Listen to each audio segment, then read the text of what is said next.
Dasar buruh miskin. Kamu itu cuma tukang angkat sawit, tidak punya pangkat seperti calon suamiku. Assalamualaikum warahmatullahi wabarakatuh. Bayangkan, seorang buruh sawit bernama Adi datang dengan hati penuh keyakinan untuk melamar wanita yang ia cintai.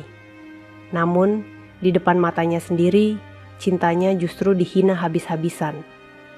Sartika, wanita itu, malah lebih memilih seorang polisi muda yang tampak gagah dan berwibawa. Hari demi hari, Adi semakin dipermalukan, sementara Sartika berjalan penuh kebanggaan di sisi pria berseragam itu. Ternyata, sahabat semuanya, sebelum kita mulai cerita ini, tuliskan dulu di kolom komentar. Dari kota mana kalian menonton? Semoga yang subscribe channel ini dimudahkan segala urusannya, dilapangkan rezekinya, disehatkan badannya, dan dikabulkan semua hajat dunia akhirat oleh Allah Subhanahu wa Ta'ala. Amin ya Rabbal Alamin. Sekarang mari kita mulai ceritanya. Pagi itu, sinar matahari mulai menembus sela-sela pelepah sawit yang menjulang tinggi. Embun masih melekat di ujung dedaunan, sementara suara burung kecil berkejaran di langit biru. Di tengah kebun yang luas dan seolah tak berujung, berdirilah seorang pria dengan tubuh penuh keringat. Bajunya lusuh, wajahnya legam terbakar terik, namun matanya menyimpan semangat yang tak pernah padam. Dialah Adi Pratama, seorang buruh sawit sederhana. Pagi-pagi sekali ia sudah bangun, menyiapkan peralatan seadanya, lalu berjalan menembus lumpur untuk memulai pekerjaan. Tangan kasarnya memegang parang. Satu persatu tandan sawit ia turunkan dari pohonnya yang tinggi. Bahunya sakit, punggungnya kaku, namun ia tak pernah mengeluh. Sebab dalam hatinya ada tekad yang membuat semua beban terasa lebih ringan. Ia ingin suatu hari menikahi gadis yang selama ini mengisi relung hatinya, Sartika Dewi. Adi tak pernah berani mengungkapkan perasaannya dengan kata-kata manis. Ia hanya bisa menunjukkan cintanya lewat tindakan kecil. Kadang ia membantu Sartika membawa barang belanjaan. Kadang ia ikut memperbaiki pagar rumahnya yang rusak. Dan kadang ia hanya tersenyum dari kejauhan ketika melihat Sartika tertawa bersama teman-temannya. Baginya, kebahagiaan Sartika sudah cukup menjadi alasan untuk terus berjuang. Namun malam sebelumnya, Adi duduk di teras gubuknya, memandangi bulan yang redup. Ia merasakan dorongan yang kuat di dalam dada. Sampai kapan aku hanya memendam perasaan ini, pikirnya. Kalau aku hanya diam, mungkin Sartika tak pernah tahu ketulusanku. Ia berdoa, menyebut nama Allah dengan lirih. Ya Allah, Engkau tahu isi hatiku. Aku bukan pria kaya, bukan pula orang berpendidikan tinggi. Aku hanya buruh sawit yang setiap hari bergelut dengan keringat. Tapi izinkanlah aku melamar Sartika dengan cara yang baik. Jika dia memang jodohku, dekatkanlah. Jika bukan, kuatkanlah hatiku menerima takdirmu. Doa itu membuatnya mantap. Besok pagi, setelah bekerja, ia akan memberanikan diri datang ke rumah Sartika untuk menyampaikan niat suci itu. Hari yang ia tunggu tiba. Setelah selesai bekerja, Adi pulang sebentar ke gubuknya. Ia mandi di sumur, membersihkan tubuh dari keringat dan tanah yang menempel. Dari almari kecil yang penuh debu, ia mengambil satu-satunya baju yang paling layak. Kemeja putih sederhana yang sudah agak pudar warnanya. Celana hitam yang ia pakai pun sebenarnya sudah lama. Bagian ujungnya sedikit sobek, tapi masih terlihat rapi. Ia menyisir rambutnya dengan tangan, lalu memandang wajahnya di kaca kecil yang retak di sudut kamar. Wajah itu mungkin tak tampan seperti lelaki kota. Namun di balik garis lelahnya, ada kejujuran dan ketulusan yang jarang dimiliki orang lain.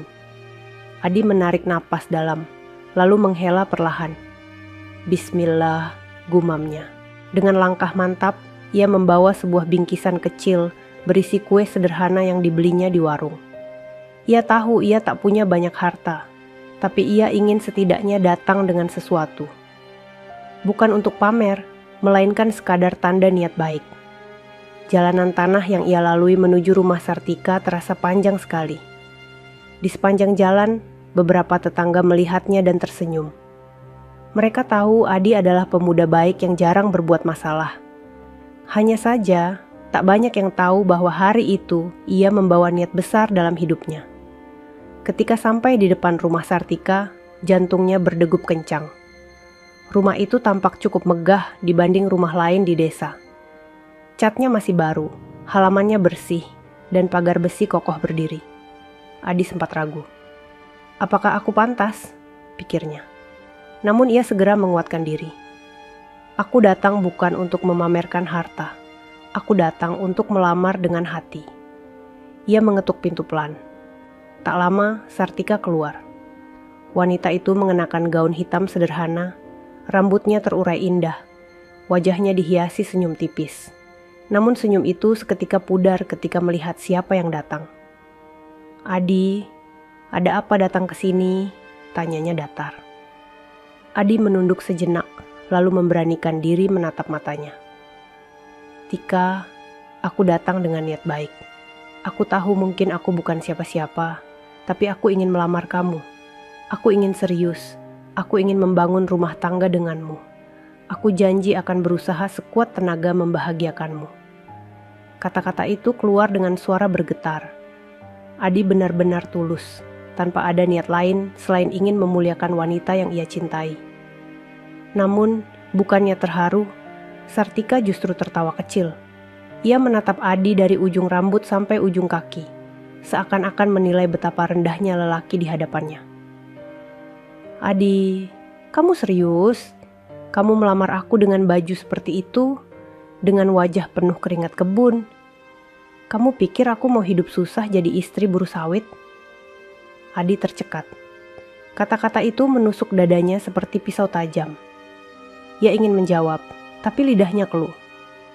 Sartika melanjutkan, aku butuh kehidupan yang layak. Aku butuh suami yang bisa membawaku keluar dari desa ini. Bukan malah mengikatku di kebun sawit seumur hidup. Kamu jangan mimpi terlalu tinggi, Adi. Adi hanya terdiam. Tangannya yang memegang bingkisan kecil bergetar, hampir terlepas. Matanya berkaca-kaca, tapi ia menahan agar air mata tidak jatuh. Ia tahu kalau menangis di hadapan Sartika, itu hanya akan membuatnya semakin direndahkan. Di saat itulah, dari kejauhan, seorang pria berseragam polisi berjalan menghampiri. Tubuhnya tegap, wajahnya tampan, dan sikapnya penuh wibawa. Sartika seketika tersenyum lebar melihatnya, lalu berlari kecil menghampiri pria itu.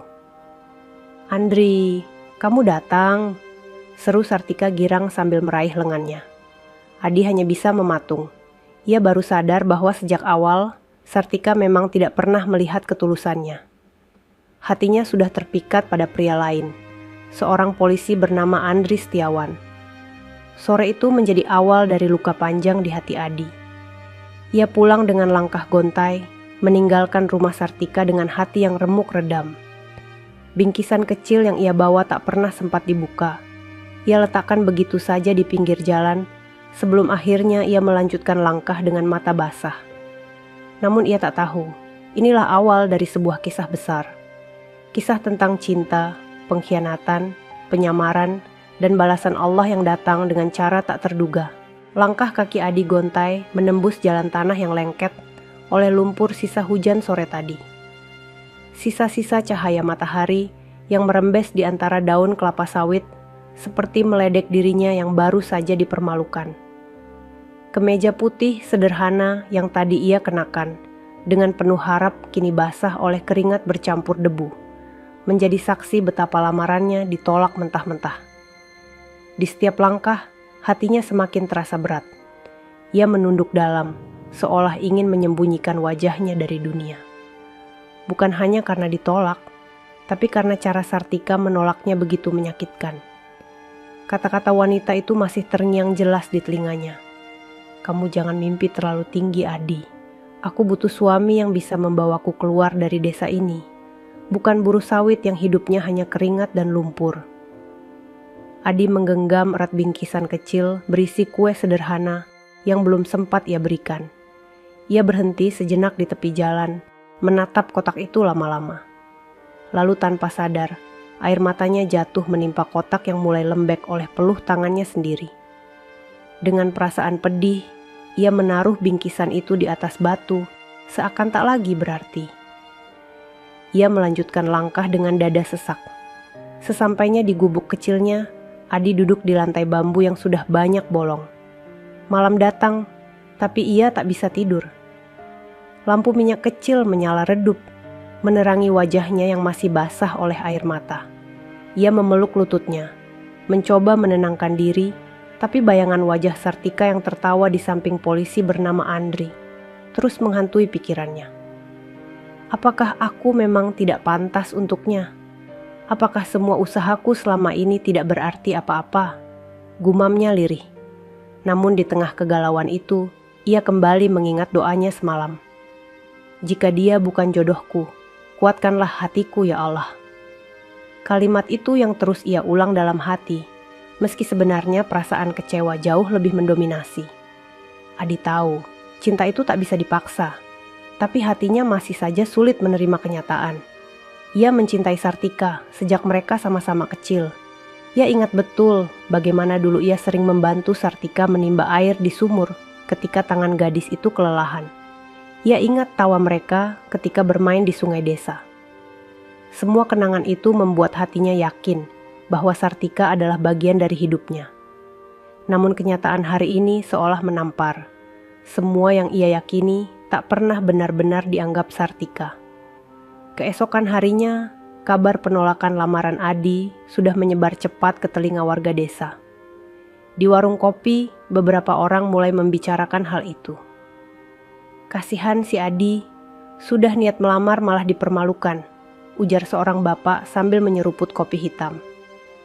Ya bagaimana lagi, Sartika kan sekarang sudah dekat dengan polisi. Mana mungkin dia mau dengan buruh sawit, sahut yang lain. Obrolan itu sampai ke telinga Adi yang kebetulan lewat hendak berangkat ke kebun. Ia menunduk, pura-pura tidak mendengar. Namun dadanya terasa perih. Rasanya semua orang kini tahu betapa rendah dirinya di mata Sartika. Di kebun, Adi bekerja lebih keras dari biasanya. Parangnya menebas pelepah sawit tanpa henti, pundaknya memanggul tandan berat seolah tak kenal lelah. Keringat bercucuran, namun ia tak peduli. Ia ingin melupakan rasa sakit dengan bekerja. Namun semakin ia mencoba melupakan, semakin jelas terbayang wajah Sartika yang tertawa di sisi Andri. Sementara itu, di rumah Sartika, suasana sangat berbeda. Sartika duduk di beranda rumahnya, mengenakan gaun hitam yang melekat anggun di tubuhnya. Di sampingnya duduk Andri, polisi muda yang kini menjadi pusat perhatian desa. Sartika tertawa lepas, menunjuk ke arah jalan ketika melihat Adi lewat dengan pakaian penuh lumpur. Lihat itu Andri, itu Adi. Dia kemarin datang melamarku dengan baju lusuh seperti itu. Mana mungkin aku mau hidup dengan lelaki seperti dia, katanya sambil tertawa keras. Andri hanya tersenyum tipis, menatap Adi sekilas lalu kembali menegakkan tubuhnya. Dalam hatinya, ia tidak benar-benar peduli dengan penolakan itu. Tugas utamanya jauh lebih besar. Ia sedang menyamar untuk membongkar jaringan penggelapan uang arisan yang melibatkan beberapa orang penting desa, termasuk orang-orang yang dekat dengan Sartika. Namun ia tetap membiarkan Sartika berpikir bahwa ia memang calon suami yang sempurna. Bagi Sartika, memiliki Andri di sisinya adalah kemenangan besar. Ia merasa bisa berdiri di atas langit. Aku akan tunjukkan kepada semua orang bahwa aku pantas mendapatkan lelaki terhormat. Tidak seperti Adi, yang hidupnya hanya keringat kebun, ujarnya dalam hati. Hari-hari berikutnya menjadi semakin berat bagi Adi. Setiap kali ia melewati jalan depan rumah Sartika, ia selalu mendapat tatapan meremehkan. Kadang Sartika sengaja menyapanya dengan nada menghina. Adi, jangan lupa ya, jangan mimpi terlalu tinggi. Kebun sawit itu memang tempatmu. Jangan coba-coba mendekati aku lagi, ucap Sartika dengan senyum sinis, membuat Andri di sampingnya hanya terdiam. Adi menunduk dalam, menahan perasaan yang berkecamuk. Ia ingin marah, tapi ia tahu tidak ada gunanya. Ia memilih diam, berjalan cepat, dan hanya berdoa dalam hati agar Allah menguatkan langkahnya. Malam itu, Adi kembali sujud lama di atas sajadah tipis yang mulai pudar. Ia menangis dalam doa. Ya Allah, Engkau maha tahu isi hatiku. Aku tidak ingin membenci Sartika. Aku hanya ingin bisa ikhlas menerima takdirmu. Jika memang dia bukan untukku, tunjukkanlah jalanku. Jangan biarkan aku jatuh semakin dalam. Air matanya membasahi sajadah, tapi ia merasa sedikit lebih tenang. Ia percaya, meski hari ini hatinya hancur, suatu saat Allah pasti memberi jawaban terbaik. Namun Adi tak tahu, di balik semua itu, kisah yang jauh lebih besar sedang menunggunya. Penolakan lamarannya hanyalah pintu awal menuju sebuah rahasia yang akan mengguncang desa. Sartika yang kini merasa di puncak dunia, ternyata sedang berjalan menuju jurang tanpa ia sadari. Dan Andri, pria yang kini dielu-elukan, menyimpan misi rahasia yang akan mengubah nasib semua orang. Bagi Adi, luka ini terasa seperti akhir segalanya. Tapi sebenarnya, inilah awal dari cerita yang akan memperlihatkan siapa yang benar-benar berharga, dan siapa yang selama ini hanya hidup dalam kesombongan. Hari itu, matahari tepat di atas kepala. Panasnya begitu menyengat, membuat keringat Adi Pratama mengucur deras saat ia memanggul tandan sawit yang berat. Jalannya perlahan, langkahnya berat, tapi matanya tetap menatap lurus ke depan. Ia baru saja selesai memotong beberapa tandan di ujung kebun, dan sekarang harus mengangkut hasil panen itu ke truk yang sudah menunggu di jalan besar. Baju kaos putih lusuh yang ia kenakan basah kuyup. Wajahnya menghitam terkena debu dan peluh. Di punggungnya tampak bekas merah, tanda bahwa beban sawit yang ia pikul tak ringan. Namun Adi tetap melangkah, meski di dalam hatinya masih tersimpan luka akibat penolakan Sartika beberapa hari lalu. Suara mesin truk yang meraung-raung terdengar di ujung jalan tanah. Sopir dan beberapa buruh lain berseru saling memberi aba-aba. Di tengah suasana itu, suara tawa yang berbeda tiba-tiba terdengar. Tawa yang nyaring, seakan ingin mempermalukan. Ketika Adi menoleh, ia melihat pemandangan yang menusuk hatinya. Di sisi jalan, tepat di depan kerumunan orang, Sartika Dewi berdiri anggun. Rambut hitamnya terurai, pakaiannya rapi dan wangi. Di sampingnya berdiri seorang polisi muda, Andri Setiawan, dengan seragam coklatnya yang gagah. Sartika tersenyum lebar, tangannya melingkar di lengan Andri, lalu menunjuk ke arah Adi dengan tawa keras.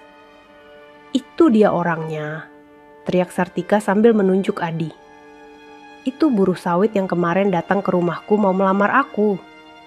Lihat pakaiannya, lihat tubuhnya, basah oleh keringat dan lumpur. Bagaimana mungkin aku mau menikah dengan orang seperti itu? Dasar mimpi di siang bolong."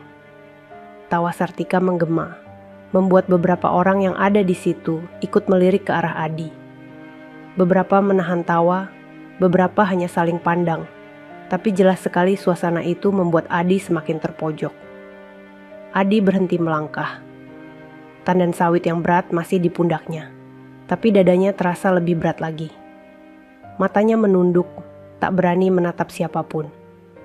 Ia ingin sekali menegakkan kepala, membela dirinya, mengatakan bahwa cintanya tulus dan niatnya baik. Namun suara hatinya berkata lain. Kalau ia membalas, hanya akan menambah bahan tertawaan. Andri Setiawan yang berdiri di samping Sartika hanya menatap datar. Matanya sempat melirik ke arah Adi. Terlihat sekilas rasa iba, tapi wajahnya kembali kaku. Ia tidak ikut tertawa, tidak juga menghentikan Sartika. Ia hanya diam, membiarkan wanita itu menertawakan Adi sepuasnya. Sartika melanjutkan dengan nada penuh ejekan.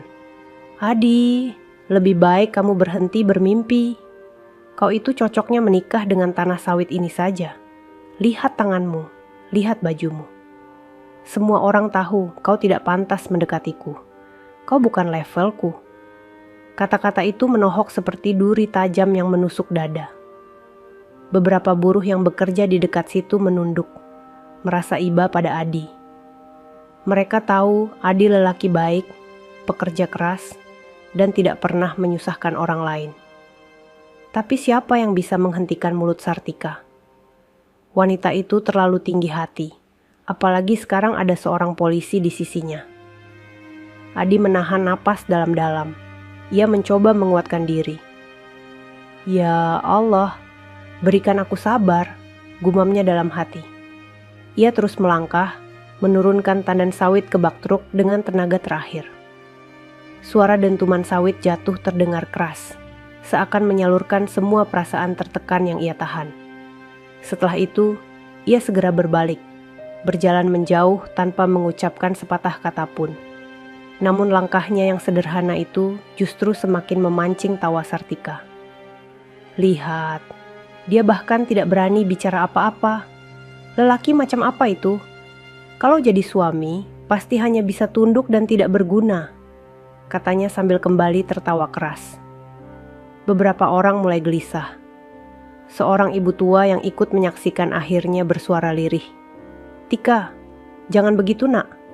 Adi itu orang baik. Jangan mempermalukan orang lain di depan umum. Tapi Sartika menoleh tajam. Bu, ini bukan masalah baik atau tidak baik. Aku hanya tidak mau hidup miskin. Aku tidak mau jadi istri buruh sawit. Aku berhak memilih masa depanku sendiri. Ucapan itu membuat suasana semakin sunyi. Tak ada yang berani membantah, karena mereka tahu lidah Sartika tajam. Semua hanya bisa memandang Adi yang semakin menjauh dengan langkah berat, sementara punggungnya terlihat goyah memikul, bukan hanya beban sawit, tetapi juga beban penghinaan. Malam itu, desa kembali ramai oleh bisik-bisik. Kabar ejekan Sartika kepada Adi menyebar begitu cepat. Di warung kopi, di teras rumah, bahkan di kebun, semua membicarakan kejadian itu. Kasihan benar si Adi, dia diejek di depan orang banyak, ucap seorang bapak. Ya, tapi memang begitu adanya. Sartika sekarang sudah punya gandengan polisi. Dia merasa lebih tinggi derajatnya, sahut yang lain. Kabar itu sampai ke telinga Adi. Ia hanya tersenyum pahit ketika mendengar bisik-bisik itu.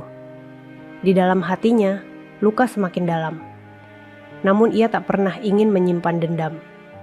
Yang ia lakukan malam itu hanyalah kembali bersujud, menangis di hadapan Allah. Ya Allah, aku tidak sanggup menahan rasa sakit ini sendirian.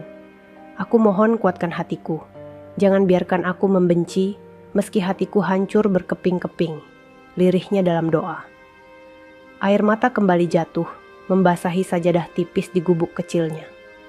Di sisi lain, Sartika merasa dirinya semakin berjaya. Ia berjalan dengan kepala tegak, merasa berhasil mempermalukan Adi di depan banyak orang. Ia tak tahu, di balik kesombongannya itu, jalan hidupnya sedang digiring menuju jurang yang tak pernah ia bayangkan. Sementara Andri, yang terus berada di samping Sartika, sebenarnya menyimpan rahasia besar. Tatapannya malam itu kosong. Pikirannya tak lagi tentang Sartika, tapi tentang misi penyamaran yang ia jalani. Ia tahu, cepat atau lambat, wajah asli dari semua orang akan terbuka. Dan bagi Adi, ejekan di tengah jalan itu hanyalah awal. Awal dari derita yang akan membawanya pada kejutan besar. Sebab jalan takdir Allah selalu penuh misteri, dan tidak ada satupun yang bisa menebaknya. Malam itu, angin berhembus pelan di desa yang dikelilingi kebun sawit. Lampu-lampu minyak kecil di rumah-rumah warga berkelip, seperti bintang yang merendah di bumi. Di salah satu sudut desa, di sebuah gubuk kecil berdinding papan tipis, duduklah Adi Pratama. Tubuhnya lunglai, matanya sembab, wajahnya tertunduk. Sejak ejekan di tengah jalan sore tadi, hatinya belum tenang. Setiap kali ia memejamkan mata, bayangan Sartika yang tertawa keras sambil menunjuk dirinya kembali terngiang. Tawa itu bukan sekadar suara, melainkan pisau yang menggores jiwanya. Ia merasa dirinya begitu kecil, begitu tak berharga, seolah hanya sebongkah tanah liat yang diinjak-injak. Namun di balik semua itu, Adi tetap berusaha menampilkan senyum di hadapan orang lain. Ketika beberapa tetangga menyapanya dengan basa-basi, ia membalas dengan senyum tipis, seakan tak terjadi apa-apa. Padahal, di dalam hati, luka itu semakin dalam. Senyum yang ia berikan hanyalah tameng, agar orang tidak tahu betapa ia menderita. Esok paginya, Adi bangun lebih awal dari biasanya. Fajar baru saja merekah. Suara ayam berkokok masih terdengar bersahutan. Dengan tubuh letih, ia mengambil air dari sumur, mencuci wajahnya yang bengkak karena terlalu lama menangis semalam. Ia menatap pantulan wajahnya di air sumur yang tenang. Wajah itu terlihat lelah, namun ada cahaya kecil yang berusaha bertahan. Apapun yang terjadi, aku harus tetap kuat. Hidupku memang berat, tapi aku tidak boleh menyerah, gumamnya pelan. Ia kemudian mengambil parang dan keranjang, bersiap kembali ke kebun. Jalannya menembus kabut pagi, melewati deretan pohon sawit yang menjulang seperti dinding hijau. Udara pagi sebenarnya sejuk, namun di hati Adi tetap ada hawa panas yang sulit ia padamkan. Di kebun, ia bekerja tanpa banyak bicara. Buruh lain sempat menatapnya iba, namun mereka memilih diam. Mereka tahu Adi orang baik, dan mereka tidak ingin menambah beban dengan pertanyaan-pertanyaan yang menyakitkan. Adi menebas pelepah sawit satu persatu. Suaranya bergema di antara batang pohon. Keringatnya jatuh, bercampur tanah, meninggalkan bercak-bercak di bajunya yang lusuh. Setiap kali ia menebas, seolah ia melampiaskan rasa sakit di hatinya. Namun sesakit apapun ia mencoba, luka batin itu tetap ada. Sore harinya, ketika Adi hendak pulang, ia kembali melewati jalan besar desa. Di sana, seperti biasa, Sartika berdiri bersama Andri. Kali ini tidak ada tawa keras, tapi tatapan Sartika tetap penuh kesombongan. Ia memandang Adi dengan mata yang merendahkan, seakan-akan Adi bukan manusia, melainkan hanya bayangan yang bisa diabaikan. "Lihat dia, Andri," bisik Sartika dengan senyum sinis. Dia masih saja bekerja keras. Untuk apa? Hidupnya tak akan pernah berubah. Andri hanya mengangguk tipis. Ia tidak menimpali, karena pikirannya sebenarnya sedang penuh dengan hal lain. Penyelidikan kasus penggelapan uang arisan. Namun ia tetap membiarkan Sartika merasa bahwa dirinya adalah pusat perhatian. Adi menunduk, berpura-pura tidak mendengar. Ia hanya melangkah cepat, seolah jalan itu hanyalah jalur biasa. Namun jauh di dalam hati, kata-kata Sartika itu kembali menambah luka. Malam itu, Adi duduk di serambi gubuknya. Bulan separuh tampak malu-malu di langit, dikelilingi bintang yang berkelip. Angin malam membawa suara jangkrik yang tak henti. Di atas sajadah tipis, Adi kembali bersujud. Air matanya jatuh deras, membasahi kain. Ya Allah, Engkau tahu aku sudah berusaha menahan diri. Aku tidak ingin membalas hinaan dengan hinaan. Aku tidak ingin menukar kebencian dengan kebencian. Tapi hatiku perih, ya Allah. Aku mohon, berikan aku kekuatan. Jika memang kesabaran adalah jalanku, maka jadikanlah aku kuat menanggungnya. Setelah lama berdoa, ia duduk bersandar di tiang gubuk. Malam terasa panjang, tapi di balik kesedihan itu, ada sedikit kelegaan. Ia merasa meski semua orang meremehkannya, Allah tetap mendengarkan setiap doa. Hari-hari berikutnya berjalan dengan pola yang sama. Adi bekerja keras di kebun, menahan rasa sakit di hati. Sartika semakin terbuka memperlihatkan kedekatannya dengan Andri. Setiap kali mereka berjalan bersama, Sartika selalu berusaha menunjukkan betapa rendahnya Adi dibanding dirinya. Namun, ada sesuatu yang berubah di mata beberapa warga desa. Mereka mulai melihat perbedaan sikap antara Adi dan Sartika. Adi tetap rendah hati, tetap tersenyum meski hatinya luka. Ia tidak pernah membalas ejekan dengan kata-kata kasar.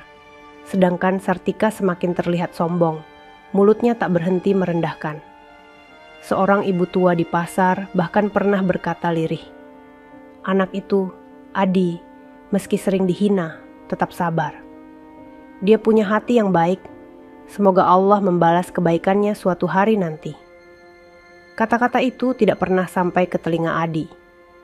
Tapi doa itu melayang tinggi, menembus langit malam yang sunyi.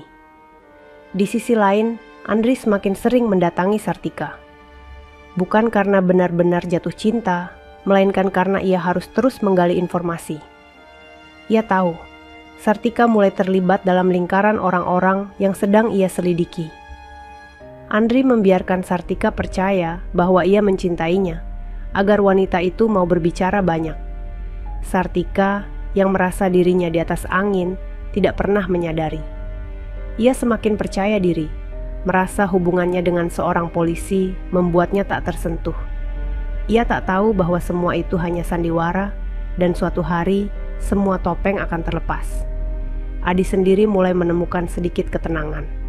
Meski setiap hari dihina, ia mencoba mengobati luka dengan doa dan kerja keras. Ia mulai belajar menerima bahwa cinta tidak selalu berbalas. Ia mulai mengerti bahwa kadang apa yang kita inginkan bukanlah yang terbaik menurut Allah. Namun meski berusaha ikhlas, hatinya tetap saja sesekali menangis.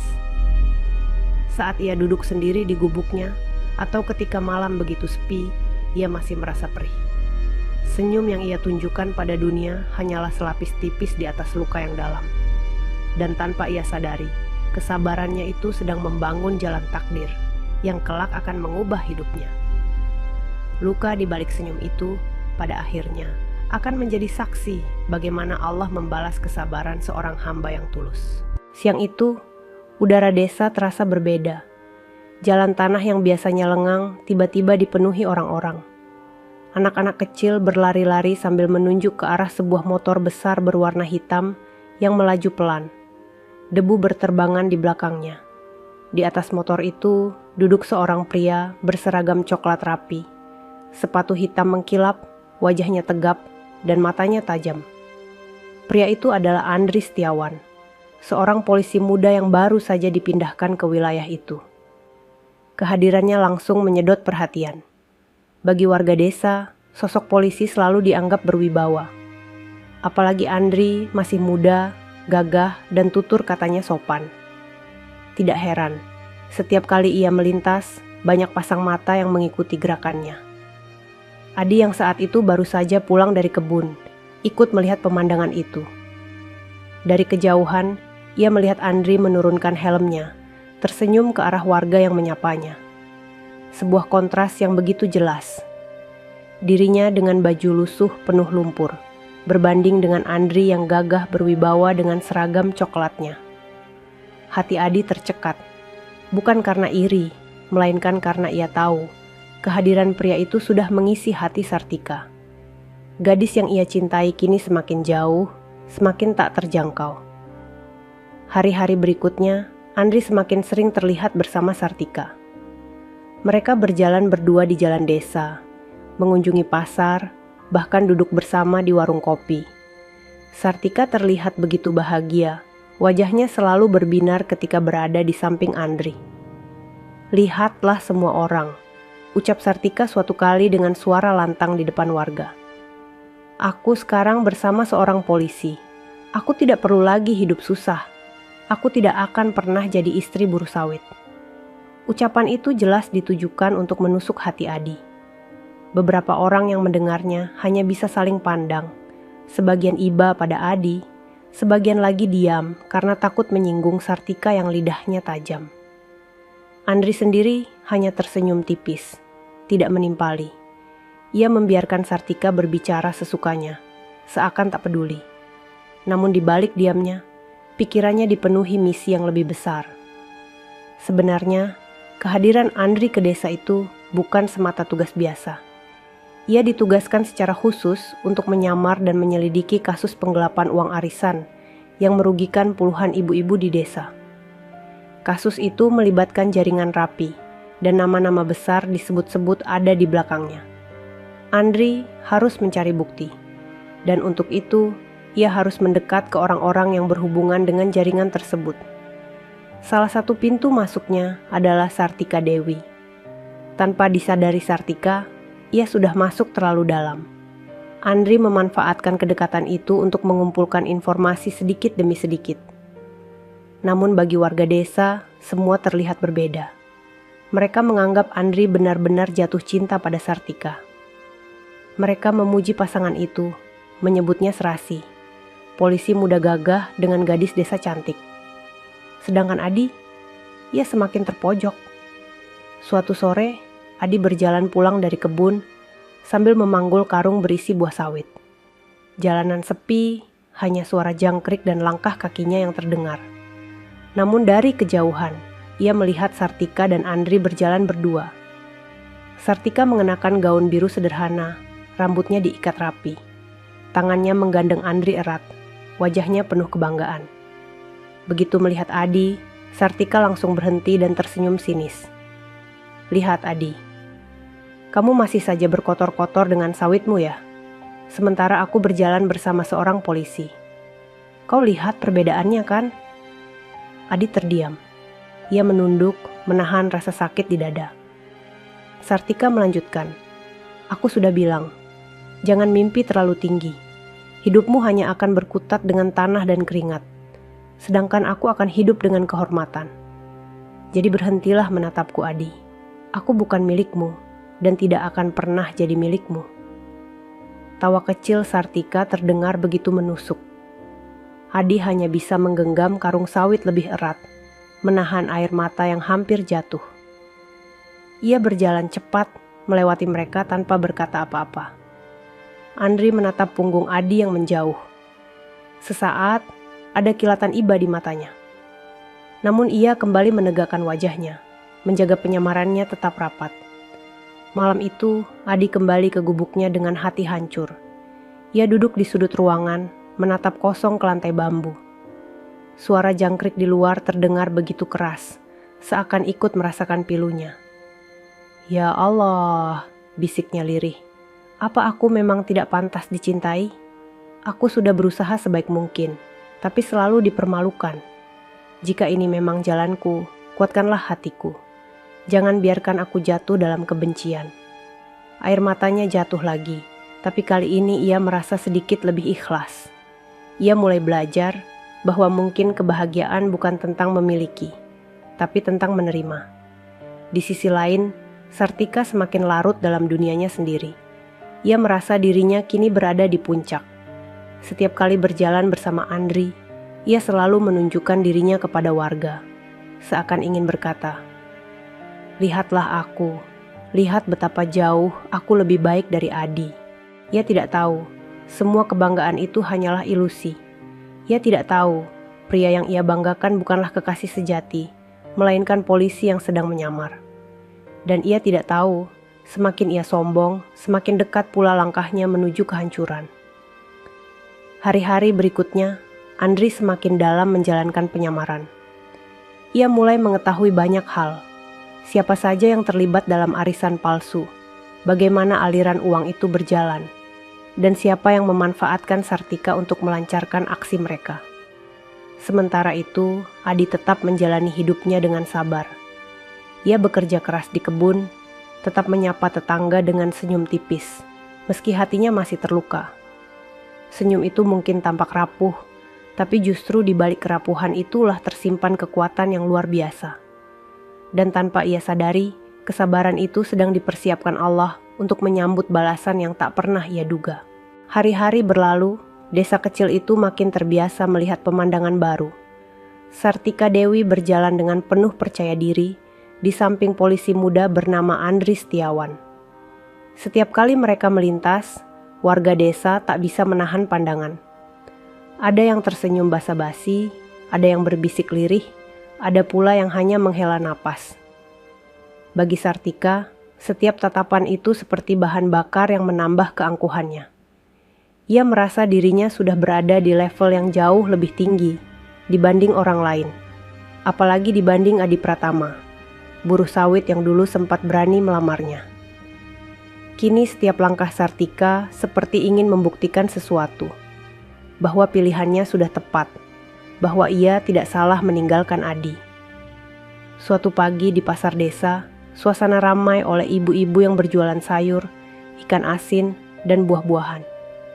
Di antara kerumunan, Sartika muncul dengan pakaian mencolok, blus merah menyala, dan rok hitam ketat yang baru ia beli. Di sampingnya, Andri berjalan dengan seragam santai polisi, membawa tas kecil di tangannya. Begitu mereka masuk ke area pasar, semua orang menoleh. Sartika tersenyum penuh kemenangan, lalu berkata cukup keras agar orang-orang mendengar. Lihat, sekarang aku bersama seorang polisi. Aku tidak perlu lagi repot hidup susah. Aku tidak akan pernah jadi istri buruh sawit. Beberapa ibu-ibu hanya saling pandang. Ada yang tersenyum kecut, ada pula yang menggeleng pelan. Mereka ingat betul bagaimana Adi dulu sering membantu Sartika, bahkan tanpa diminta. Namun kini, mulut Sartika tajam, penuh kesombongan. Tak lama kemudian, Adi muncul di ujung pasar, memanggul sekarung pupuk di pundaknya. Bajunya lusuh, celana kerjanya penuh noda, wajahnya hitam oleh keringat. Ia datang hanya untuk membeli garam dan sabun, tapi kehadirannya seakan menjadi bahan tontonan baru. Sartika langsung tersenyum sinis, lalu melambaikan tangan ke arahnya. "Hei, Adi!" panggilnya keras. Semua orang otomatis menoleh. Adi berhenti, matanya mencari sumber suara. Ketika ia melihat Sartika, hatinya langsung bergetar. Ia tahu, panggilan itu bukan sapaan biasa, melainkan awal dari penghinaan baru. Sartika mendekat dengan langkah angkuh. Tangannya masih melingkar di lengan Andri. "Adi, kamu masih saja seperti ini. Baju kotor, badan penuh keringat, wajahmu hitam. Bagaimana mungkin kamu dulu berani melamarku?" Orang-orang mulai berkerumun. Ada yang menunduk karena iba, ada yang tak berani bersuara. "Coba bandingkan," lanjut Sartika sambil menunjuk Andri. "Ini Andri, seorang polisi gagah, bersih, terhormat. Dan kamu, hanya buruh sawit. Kau sadar dirimu, Adi? Dunia kita berbeda jauh." Adi menunduk, bibirnya bergetar. Ia ingin menjawab, tapi ia tahu setiap kata yang keluar hanya akan dipelintir. Jadi ia memilih diam, menatap tanah, lalu melangkah perlahan menuju lapak untuk membeli garam. Namun Sartika tidak berhenti. Ia menoleh ke warga sekitar, suaranya lantang. "Ingat ya semua orang, jangan pernah biarkan anak-anak kalian berakhir seperti Adi. Lihat hidupnya, keringat, lumpur, dan kemiskinan. Kalau mau sukses, pilihlah pasangan seperti Andri, bukan orang gagal seperti dia." Suasana pasar mendadak hening. Hanya suara angin yang lewat di sela-sela lapak. Beberapa ibu tua menatap Sartika dengan kecewa, tapi tak ada yang berani bicara. Adi menyelesaikan belanja kecilnya, lalu pergi tanpa menoleh lagi. Langkahnya gontai, tapi di dalam hatinya, ia hanya berbisik lirih. "Ya Allah, kuatkan aku. Jangan biarkan aku membalas keburukan dengan keburukan." Di sore hari, ketika Adi sedang duduk di serambi gubuknya, beberapa tetangga datang menghampiri. Mereka membawa sedikit makanan, mencoba menghiburnya. Sabarlah ya. Kami semua tahu kamu orang baik. Jangan ambil hati kata-kata Sartika," ucap seorang bapak. Adi tersenyum tipis, meski matanya basah. "Terima kasih, Pak. Saya hanya bisa bersabar. Allah pasti tahu yang terbaik." Tetangga itu menepuk bahunya. "Ingat, kesabaran selalu ada balasannya. Jangan biarkan kata-kata orang menjatuhkanmu." Kalimat itu sedikit menguatkan Adi. Ia merasa masih ada orang yang peduli. Namun luka di hatinya tetap menganga, karena setiap kali ia mengingat wajah Sartika yang tersenyum angkuh, rasa sakit itu kembali membakar. Sementara itu, Sartika semakin larut dalam kesombongannya. Ia mulai sering memamerkan barang-barang baru. Tas kulit, sepatu, perhiasan kecil. Semua itu ia dapatkan dari orang-orang yang ingin mengambil hati Andri, atau dari lingkaran arisan yang sebenarnya sudah mulai bermasalah. Di teras rumahnya, ia berkata kepada ibunya, "Lihat, Bu, aku sekarang hidup lebih enak. Semua orang iri padaku. Tidak ada lagi yang bisa meremehkanku." Ibunya hanya mengangguk, meski sebenarnya hatinya sedikit khawatir. Ia tahu, terlalu banyak kesombongan hanya akan membawa masalah. Namun Sartika menutup telinganya. Baginya, hidup dengan seorang polisi sudah cukup menjadi alasan untuk merasa berada di puncak dunia. Andri yang setiap hari berada di samping Sartika hanya mengamati. Ia tidak pernah menanggapi ucapan-ucapan Sartika yang merendahkan Adi. Ia tidak membenarkan, tidak pula melarang. Diamnya membuat Sartika semakin merasa benar. Namun di balik diam itu, Andri menyimpan catatan. Ia tahu, semakin lama Sartika bicara, semakin banyak ia mengungkapkan sesuatu yang bisa dijadikan petunjuk. Dan Andri mulai menyadari, Sartika bukan sekadar wanita sombong. Ia mulai terlibat terlalu dalam dengan arisan yang sedang ia selidiki. Malam itu, Adi kembali sujud lama. Ia menangis di atas sajadah tipis. Ya Allah, aku sudah berusaha sabar. Tapi kenapa hinaan terus datang? Apakah aku memang tidak berharga di mata manusia? Jika memang begitu, biarlah. Asal engkau tetap melihatku, aku rela. Air matanya membasahi sajadah, tapi ia tidak berhenti berdoa.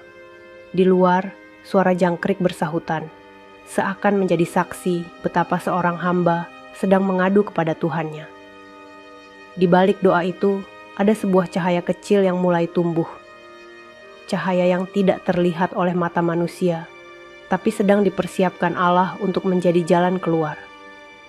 Kesombongan Sartika semakin tumbuh, semakin besar. Ia merasa dirinya tak tersentuh, seakan dunia sudah berada di genggamannya. Namun ia tidak sadar, semakin tinggi ia meninggi, semakin dekat pula waktunya untuk jatuh.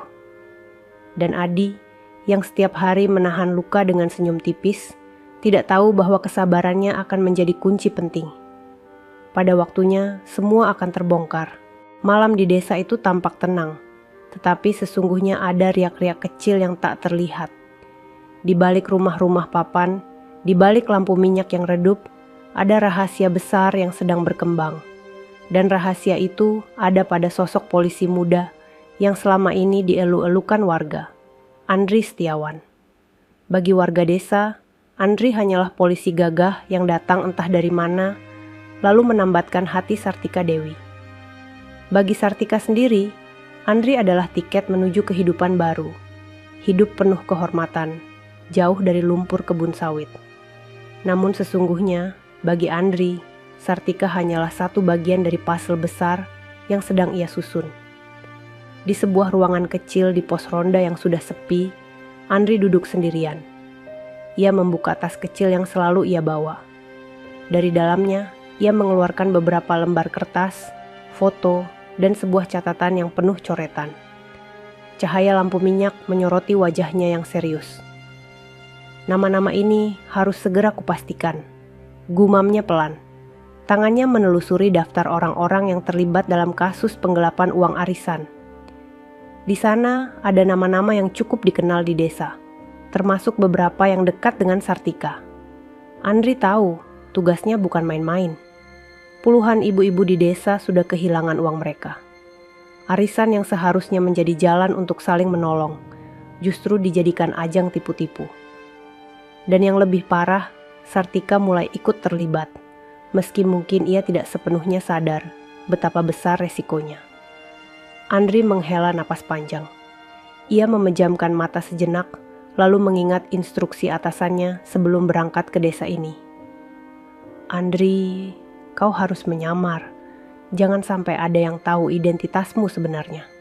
Kau harus dekati orang-orang kunci. Jika perlu, gunakan hubungan pribadi untuk menggali informasi. Jangan pernah terbuka sampai saatnya tiba. Instruksi itu terus terngiang di kepalanya. Dan itulah yang membuatnya tetap diam ketika Sartika berkali-kali merendahkan Adi di depan umum.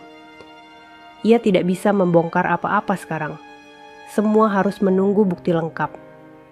Sementara itu, Sartika semakin larut dalam euforia. Ia bangga memiliki seorang kekasih polisi. Ia tidak peduli kalau Andri kadang terlihat dingin, jarang menanggapi ucapannya. Yang ia lihat hanya seragam coklat, sepatu mengkilap, dan status yang bisa ia banggakan di hadapan warga. Suatu malam di beranda rumahnya, Sartika bercerita panjang lebar kepada Andri tentang orang-orang desa yang ia anggap rendah. Kamu tahu Andri, aku sudah muak dengan orang-orang miskin yang hanya bisa bekerja di kebun. Mereka tidak punya cita-cita. Lihat Adi misalnya. Dia pikir dengan keringat dan lumpur, dia bisa meminangku. Hahaha, aku tidak sebodoh itu. Andri hanya menatap lurus ke depan. Dalam hatinya, ia sebenarnya merasa iba pada Adi. Ia tahu Adi bukan orang jahat, justru Adi adalah lelaki tulus yang bekerja keras. Tapi Andri tidak bisa berkata apa-apa. Jika ia membela Adi, penyamarannya bisa goyah. Kalau semua laki-laki di desa ini seperti Adi, aku tidak tahu bagaimana jadinya hidup para perempuan. Untung saja aku menemukanmu, Andri. Hidupku sekarang berbeda. Aku yakin aku akan jauh lebih bahagia bersamamu. Lanjut Sartika dengan senyum lebar. Andri menelan ludah. Ia sadar, Sartika tidak pernah benar-benar mencintainya. Sartika hanya mencintai status yang ia bawa. Dan disitulah letak kelemahannya. Kelemahan yang bisa dimanfaatkan untuk membongkar jaringan arisan palsu ini. Beberapa hari kemudian, Andri diam-diam bertemu dengan seorang warga tua di ujung desa. Seorang bapak yang pernah menjadi korban arisan bodong. Pertemuan itu terjadi larut malam, di sebuah lumbung padi. Pak, saya minta tolong, jangan bilang siapa-siapa kalau kita bertemu. Saya sedang menyelidiki kasus arisan itu, ujar Andri dengan suara pelan. Orang tua itu mengangguk. Saya paham, Nak. Banyak ibu-ibu sudah menangis kehilangan uangnya. Tapi kenapa kau mendekati Sartika? Dia itu sering terlihat bersama orang-orang yang mengurus arisan itu. Itulah sebabnya, jawab Andri. Saya harus dekat dengannya, supaya saya bisa tahu siapa yang ada di balik semua ini. Orang tua itu menghela napas. Hati-hati, Nak, jangan sampai kau terjebak. Sartika itu lidahnya tajam, dan dia suka sekali memandang rendah orang lain. Andri mengangguk. Saya tahu, tapi sabar, Pak. Semua akan terbongkar pada waktunya. Di sisi lain, Adi Pratama sama sekali tidak tahu tentang rahasia besar itu. Baginya, Andri hanyalah lelaki yang merebut hati Sartika. Setiap kali ia melihat mereka berjalan berdua, hatinya sakit. Ia masih berusaha tersenyum di depan orang lain, tapi di dalam hatinya, luka itu semakin menganga. Namun ada satu hal yang membuat Adi berbeda. Ia tidak pernah membenci Andri. Meski hatinya hancur, ia tidak menyalahkan siapapun. Ia percaya, semua sudah diatur oleh Allah. Kalau memang Sartika jodohku, pasti dia akan kembali. Kalau bukan, berarti ada yang lebih baik untukku. Begitu pikirnya setiap kali ia selesai berdoa. Ia tidak tahu, doa-doa itu sedang menyiapkan kejutan besar. Kesombongan Sartika semakin menjadi. Ia sering berkata kepada teman-temannya, "Aku tidak takut apa-apa. Aku sekarang bersama seorang polisi. Kalau ada yang macam-macam denganku, Andri pasti akan melindungiku." Padahal yang ia tidak tahu, Andri justru sedang menunggu saat yang tepat untuk menangkapnya. Suatu malam, Andri kembali duduk di pos ronda.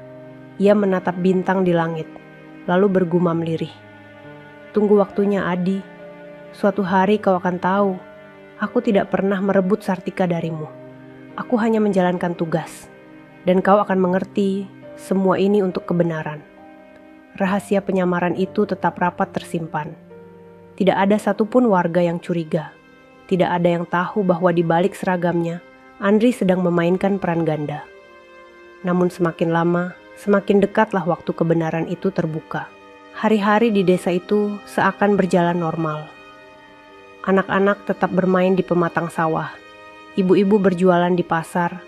Bapak-bapak berkeringat di kebun sawit. Namun di balik rutinitas yang sederhana itu, ada sesuatu yang tidak biasa sedang tumbuh. Arisan bulanan yang awalnya menjadi kebanggaan warga, kini mulai berubah menjadi bisikan gelisah. Arisan itu sebenarnya sudah lama berjalan. Ibu-ibu desa bersepakat mengumpulkan uang setiap bulan. Uang itu digunakan bergilir untuk modal usaha atau kebutuhan keluarga. Semuanya tampak baik-baik saja, hingga seorang ibu tiba-tiba menangis karena gilirannya tak kunjung dibayar. Kemarin mereka bilang uangnya sudah dipakai dulu. Katanya bulan depan baru dikembalikan, ujar ibu itu dengan wajah murung di depan warung kopi. Loh, kok bisa begitu? Arisan itu kan harusnya jelas aturannya, timpal ibu lain. Bisikan itu makin lama makin keras. Beberapa ibu lain mulai merasa cemas. Dan perlahan, nama Sartika Dewi mulai disebut-sebut sebagai salah satu orang yang ikut mengurus jalannya arisan. Sartika sendiri tidak merasa bersalah. Ia justru semakin bangga. Dengan kedekatannya bersama polisi muda bernama Andri, ia merasa tidak ada yang bisa menyentuhnya.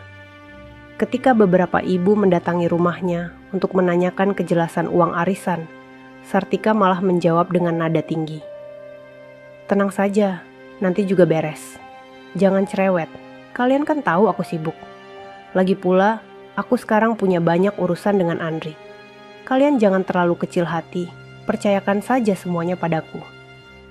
Ibu-ibu itu saling pandang. Ada yang ingin marah, ada pula yang takut. Mereka tahu Sartika punya lidah tajam, dan sekarang ia merasa dilindungi oleh seorang polisi. Mereka akhirnya pulang dengan perasaan campur aduk. Di sisi lain, Andri mengamati semua itu dengan seksama. Ia semakin yakin bahwa Sartika sudah masuk terlalu dalam. Wanita itu memang bukan otak dari arisan bodong tersebut, tapi ia jelas menjadi salah satu pintu masuk. Andri tahu, Sartika sering diajak berkumpul dengan beberapa orang yang mencurigakan. Orang-orang yang namanya sudah ada dalam daftar penyelidikan. Suatu malam, Andri mengikuti Sartika diam-diam. Sartika pergi ke sebuah rumah besar di pinggir desa. Dari jendela, Andri melihat beberapa pria duduk melingkar, menghitung uang dengan wajah serius. Sartika duduk di sana, ikut tertawa ketika salah satu dari mereka bercanda tentang ibu-ibu desa yang gampang ditipu. Lihat saja, bu ibu itu percaya saja setiap kali kita bilang uangnya diputar untuk modal. Padahal semua masuk ke kantong kita, kata seorang pria Tambun sambil menyalakan rokok. Sartika tertawa keras. Ya, mereka memang gampang sekali ditipu. Kalau ada yang ribut, aku yang akan menenangkan. Lagi pula, sekarang aku punya Andri. Kalau ada yang macam-macam, dia pasti melindungiku. Andri yang mengintip dari balik gelap mengepalkan tangan. Dadanya panas mendengar namanya dipakai sebagai tameng untuk menutupi kejahatan. Namun ia menahan diri. Belum waktunya. Aku butuh bukti lebih kuat, bisiknya pada diri sendiri. Keesokan harinya, kabar tentang uang arisan yang hilang semakin meluas. Banyak ibu-ibu mulai resah. Beberapa bahkan sampai menangis di depan umum. Uang itu rencananya untuk biaya sekolah anakku. Kalau tidak dikembalikan, bagaimana aku bisa bayar? Ucap seorang ibu sambil terisak. Suasana desa mulai panas.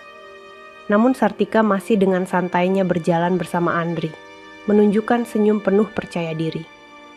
Jangan khawatir, semua akan aman. Kalian lupa ya, aku ini dekat dengan polisi. Tidak mungkin ada masalah kalau aku yang mengurus, katanya angkuh. Adi yang kebetulan berada di dekat situ hanya bisa menunduk. Ia mendengar jelas bagaimana Sartika menggunakan nama Andri untuk menenangkan warga. Dalam hatinya, ia semakin yakin bahwa Sartika sudah salah jalan. Namun ia tidak berani bicara. Ia tahu kata-katanya tidak akan didengar. Malam itu, Adi kembali sujud lama. Air matanya jatuh tanpa henti. Ya Allah, aku tidak tahu harus bagaimana. Hatiku sakit melihat semua ini. Wanita yang dulu aku cintai kini semakin jauh. Ia bahkan ikut menipu orang-orang desa. Ya Allah, lindungilah kami dari keburukan. Tunjukkan kebenaran-Mu pada waktunya doa itu naik ke langit, menembus malam yang sunyi. Di sisi lain desa, Andri juga berdoa dalam hatinya. Meski ia polisi, ia tahu tugasnya sangat berat.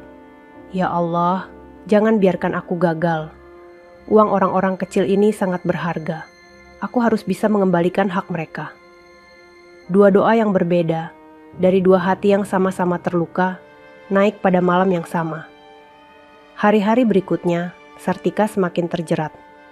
Ia semakin sering hadir dalam pertemuan gelap, semakin percaya diri bahwa semua orang tidak akan berani menyentuhnya. Ia merasa dunia sudah digenggamannya. Namun tanpa ia sadari, semakin hari Andri semakin dekat dengan bukti. Ia mulai mengumpulkan catatan transaksi, rekaman percakapan, bahkan foto-foto pertemuan rahasia itu. Sedikit demi sedikit, jaring itu semakin rapat. Andri tahu, sebentar lagi waktunya akan tiba. Dan saat itu datang, semua topeng akan jatuh. Bagi Adi, hari-hari itu penuh luka. Ia tidak hanya dihina, tapi juga harus menyaksikan wanita yang dulu ia cintai larut dalam keserakahan. Namun di balik itu semua, ia tetap berusaha tersenyum. Senyum yang rapuh, tapi tulus.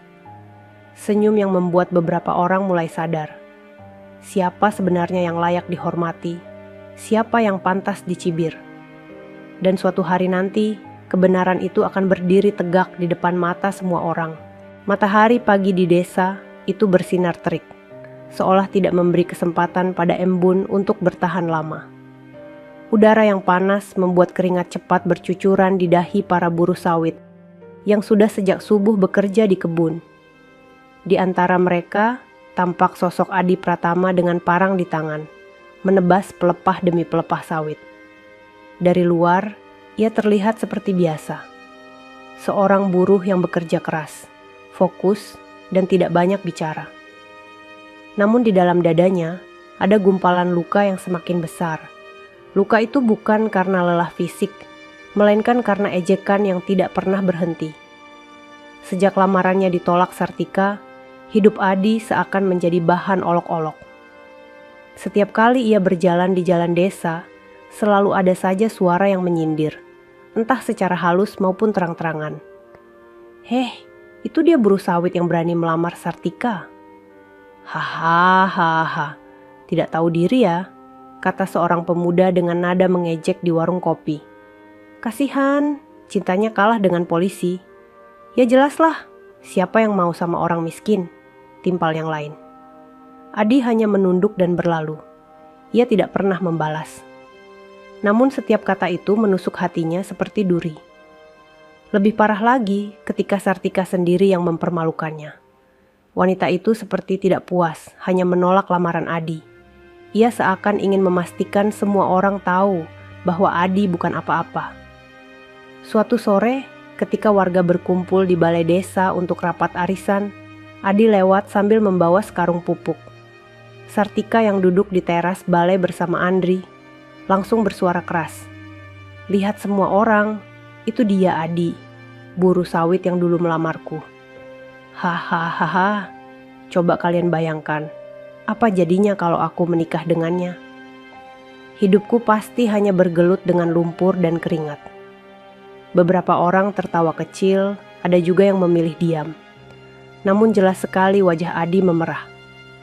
Ia ingin cepat-cepat pergi, tapi langkahnya terasa berat karena beban pupuk di pundaknya dan beban hinaan di dadanya.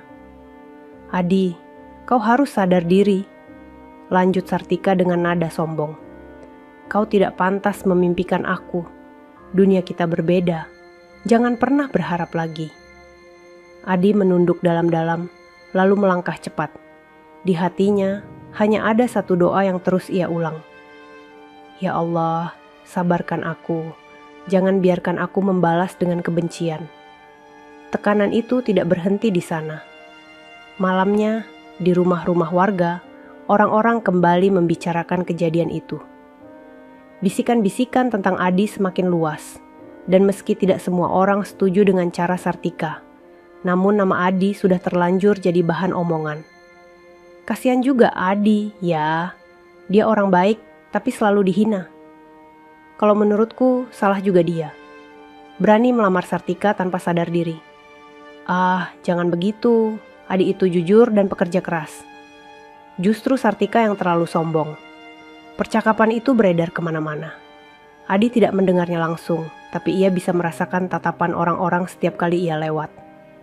Ada tatapan iba, ada tatapan meremehkan, dan ada pula tatapan sinis. Semua bercampur, menambah beban dalam hidupnya. Di sisi lain, Sartika makin tenggelam dalam jaringan arisan. Ia tidak hanya menjadi bagian dari pertemuan, tapi juga mulai mengatur pembagian uang. Dengan percaya diri, ia mengatakan kepada warga bahwa semua masih terkendali, padahal sebagian besar uang sudah raib entah kemana. "Andri akan menjagaku. Tidak ada yang bisa menyentuhku. Kalian tidak perlu khawatir." katanya dengan senyum penuh kemenangan kepada beberapa ibu yang mulai resah. Andri yang ada di sampingnya hanya diam. Ia mencatat semua itu dalam kepalanya. Semakin jelas bahwa Sartika sedang menjerat dirinya sendiri. Namun bagi warga yang tidak tahu apa-apa, ucapan Sartika seolah menenangkan. Mereka percaya karena ada sosok polisi di sampingnya. Mereka tidak tahu, Andri hanyalah menyamar. Beban Adi semakin bertubi-tubi. Tidak hanya dihina karena miskin, ia juga kini sering disindir bahwa hidupnya tidak akan pernah berubah. Bahkan beberapa pemuda desa sengaja meledek ketika ia lewat. "Adi, kapan kau jadi bos kebun sawit? Hahaha, jangan-jangan kau akan melamar lagi kalau sudah kaya. Jangan lupa, kalau mau melamar lagi jangan pakai baju lusuh." Malu-maluin saja Adi hanya diam. Senyumnya tipis, tapi matanya sayu. Ia menahan semua itu sendirian. Malamnya, ia kembali menangis dalam doa. Sujudnya panjang, air matanya deras. "Ya Allah, aku tidak kuat menahan semua ini. Tapi aku percaya, Engkau tidak pernah tidur. Engkau pasti melihat apa yang terjadi padaku. Aku hanya ingin kuat, agar aku tidak membenci siapapun." Di sisi lain desa, Andri sedang menulis laporan rahasia. Di kertas kecil, ia mencatat, Sartika Dewi semakin terlibat. Ia menjadi wajah depan arisan bodong. Ia percaya diri karena merasa dilindungi olehku. Warga desa mulai resah. Bukti semakin dekat. Tunggu waktu yang tepat untuk penggerebekan Andri menatap kertas itu lama. Lalu ia bergumam lirih, "Maafkan aku, Adi. Kau harus menanggung ejekan sementara, karena aku tidak bisa membuka semuanya sekarang. Tapi suatu saat nanti, kau akan tahu kebenarannya." Tekanan bertubi-tubi itu semakin menguatkan perbedaan dua jalan hidup. Adi yang memilih sabar meski dihina, dan Sartika yang makin larut dalam kesombongan meski salah. Hari-hari berikutnya, ketegangan di desa makin terasa. Warga mulai kehilangan uang, Sartika makin jumawa. Andri semakin diam, dan Adi semakin terpojok. Semua itu hanyalah tanda bahwa badai besar sedang mendekat. Pagi pertama dimulai dengan langit yang cerah. Burung-burung berkicau di dahan pohon kelapa sawit, dan embun masih menempel di rerumputan. Adi Pratama berjalan menuju kebun dengan parang di tangan. Namun belum jauh ia melangkah, suara yang sudah tak asing lagi terdengar. "Hei, lihat siapa yang lewat, buruh sawit yang dulu berani melamarku." Suara Sartika menggema dari teras rumahnya. Adi berhenti sejenak. Ia menunduk, pura-pura tidak mendengar. Tapi Sartika tidak berhenti. "Kau pikir aku mau hidup denganmu?" "Tidak, Adi. Hidupku sudah jauh lebih tinggi sekarang. Aku bersama seorang polisi. Kau?" Tetap dengan lumpur dan keringat hinaan hari pertama itu terasa tajam, seperti duri yang menusuk dada. Namun Adi hanya menunduk dan melanjutkan langkahnya. Hari kedua, Adi baru pulang dari kebun dengan tubuh basah kuyup oleh keringat. Ia melewati pasar desa, tempat Sartika sedang berjalan bersama Andri. Warga ramai, tapi suara Sartika lebih nyaring daripada keramaian itu. "Lihat semua orang, inilah bedanya. Aku berjalan bersama seorang polisi, sementara Adi hanya buruh sawit. Aku tidak akan pernah menyesal menolaknya." Beberapa orang tertawa kecil, sebagian lain memilih diam. Adi menahan perasaan, menunduk, lalu cepat-cepat berlalu. Hari ketiga, Adi sedang mengangkut tandan sawit ke truk. Sartika yang kebetulan lewat bersama temannya sengaja berhenti. Ia menunjuk Adi sambil tertawa. "Bayangkan kalau aku menikah dengannya. Mungkin sekarang aku juga harus ikut memanggul tandan sawit." Untung saja aku pintar memilih Adi mendengar jelas kata-kata itu. Punggungnya yang sudah lelah semakin terasa berat, bukan karena beban sawit, melainkan karena beban hinaan. Hari keempat, di balai desa, warga berkumpul untuk rapat arisan. Adi lewat di depan balai sambil membawa sekarung pupuk. Sartika yang duduk bersama beberapa ibu langsung bersuara keras. "Itu dia buruh yang dulu melamarku. Untung aku tidak sebodoh itu. Kalau tidak, hidupku sudah hancur. Beberapa ibu tersenyum kecut. Mereka mulai merasa risih dengan cara Sartika mempermalukan Adi. Tapi mereka tidak berani menegur. Adi menunduk dalam, melanjutkan langkah. Air matanya hampir jatuh, tapi ia tahan. Hari kelima, hujan deras mengguyur desa. Adi tetap bekerja, tubuhnya kuyup. Sore itu, ketika ia melewati jalan becek di depan rumah Sartika, wanita itu berdiri di beranda bersama Andri. Kasihan ya, lihat tubuhnya penuh lumpur. Itulah calon suami yang dulu berani melamarku. Untung aku memilihmu. Andri hanya diam, tidak ikut tertawa. Ia menatap Adi dengan sorot mata kosong. Adi menunduk, berjalan cepat, meninggalkan genangan air dan suara tawa di belakangnya. Hari ke-6, ejekan datang lebih pedas. Sartika sedang berkumpul dengan beberapa wanita di warung. Begitu melihat Adi lewat, ia langsung bersuara keras. Adi, jangan pernah bermimpi lagi. Kau tidak pantas untukku. Jangan berharap dunia akan mengangkatmu dari lumpur itu. Hidupmu hanya akan selalu jadi buruh. Kata-kata itu menusuk lebih dalam. Beberapa orang menatap iba, tapi tidak ada yang berani membela. Adi berjalan cepat, dadanya sesak, tapi bibirnya tetap terkatup. Hari ke-7, penghinaan itu mencapai puncaknya. Siang itu, di tengah jalan desa, Sartika sengaja menghentikan langkahnya. Banyak warga ada di sekitar situ. Ia berdiri tegak, menunjuk Adi yang baru pulang dari kebun. Dengar semua orang, lelaki ini pernah melamarku. Buruh sawit yang hidupnya hanya keringat dan lumpur. Aku bersyukur tidak memilihnya. Kalau tidak, aku pasti menyesal seumur hidup. Aku sekarang bersama polisi. Hidupku lebih terhormat. Suasana mendadak hening. Semua mata tertuju pada Adi. Beberapa orang terlihat kasihan. Beberapa lainnya menahan senyum. Adi berdiri mematung, lalu menunduk dalam-dalam. Matanya berkaca-kaca, tapi ia menahan agar air mata tidak jatuh. Dalam hati, ia hanya berdoa, "Ya Allah, cukupkanlah Engkau sebagai saksi. Aku tidak ingin membalas. Aku hanya ingin kuat menanggung ini semua." Adi lalu melangkah pergi. Punggungnya goyah, tapi langkahnya tetap tegak. Sartika tersenyum puas, merasa menang. Ia tidak sadar bahwa semua itu hanyalah awal dari kejatuhan besar yang menunggunya. Selama 7 hari penuh, Adi dihina habis-habisan. Tapi justru di balik hinaan itu, warga mulai melihat perbedaan. Mereka melihat Adi tetap sabar, tetap bekerja keras, tetap tersenyum meski luka di hatinya dalam. Sementara Sartika semakin terlihat angkuh, mulutnya semakin tajam, dan wajahnya semakin sombong. Waktu terus berjalan. Hari-hari penuh penghinaan itu menjadi saksi bahwa kadang Allah tidak langsung membalas, tapi memberi kesempatan kepada manusia untuk memperlihatkan siapa dirinya yang sebenarnya. Adi memilih diam dalam sabar. Sartika memilih lantang dalam sombong. Dan desa menjadi saksi atas keduanya. Hari-hari setelah penghinaan selama 7 hari itu, desa mulai memasuki suasana berbeda. Warga yang biasanya sibuk dengan sawah, kebun, dan pasar, kini seringkali membicarakan satu hal yang sama.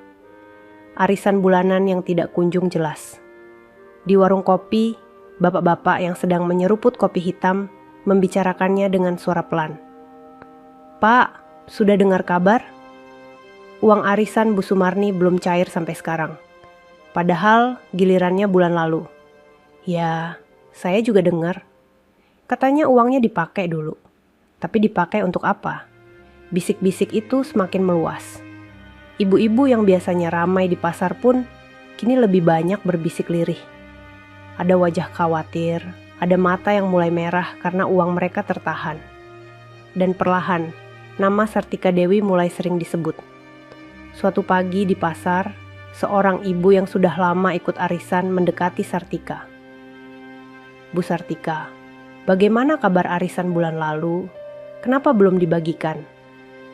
Saya butuh uang itu untuk bayar sekolah anak Sartika yang sedang sibuk memilih sayuran menoleh dengan wajah kesal." "Astaga, kenapa cerewet sekali sih? Sudah kubilang, uangnya sedang diputar." nanti juga cair. Jangan khawatir. Lagi pula aku ini dekat dengan polisi, jadi kalian jangan takut. Semua aman. Ibu itu menunduk. Ia ingin protes, tapi takut dimarahi. Sartika memang punya mulut tajam. Dan sejak dekat dengan Andri, ia merasa dirinya tak bisa disentuh siapapun. Namun bisikan itu tidak berhenti. Semakin lama, semakin banyak yang gelisah. Adi yang sedang membeli garam di pasar ikut mendengar percakapan itu. Ia melihat wajah ibu itu sedih, nyaris menangis. Hatinya ikut perih. Meski ia bukan bagian dari arisan itu, ia tahu betapa berharganya uang bagi orang desa. Uang itu hasil kerja keras mereka, pikir Adi. Kalau sampai hilang, hancurlah harapan mereka. Ia menunduk, tidak berani bicara. Namun hatinya semakin yakin bahwa ada sesuatu yang tidak beres. Di sisi lain, Andri Setiawan semakin serius menjalankan tugasnya. Ia menyamar begitu rapat sehingga tidak seorang pun curiga. Diam-diam, ia mulai mengumpulkan bukti lebih kuat.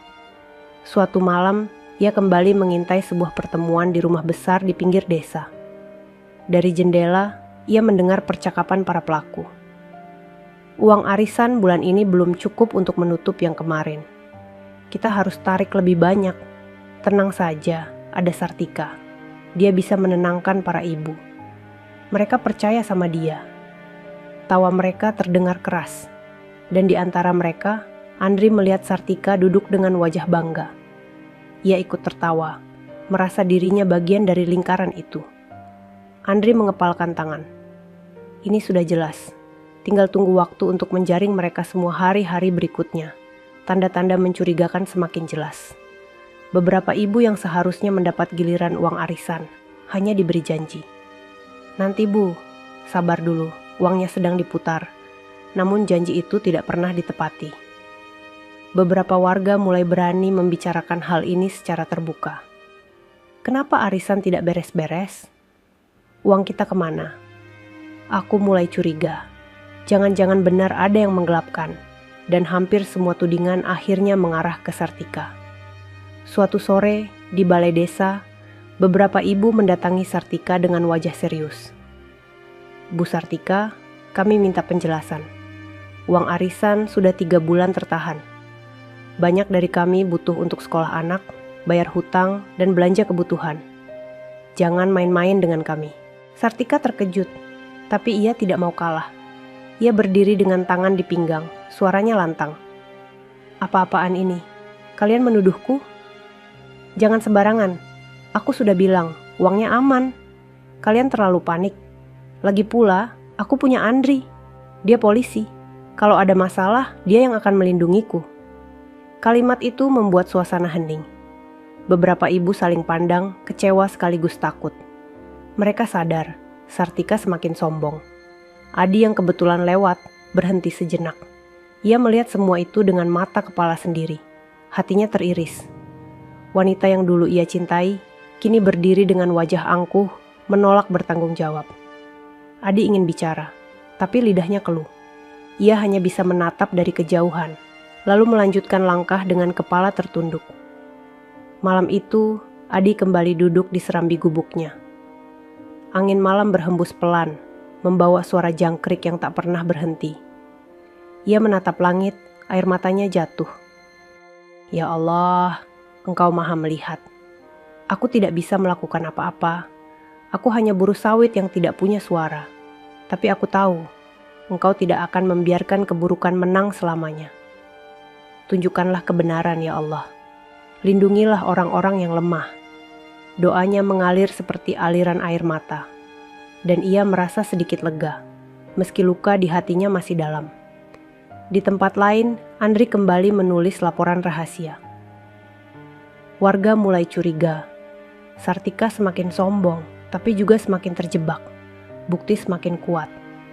Saat ini hanya menunggu waktu yang tepat untuk melakukan penggerbekan.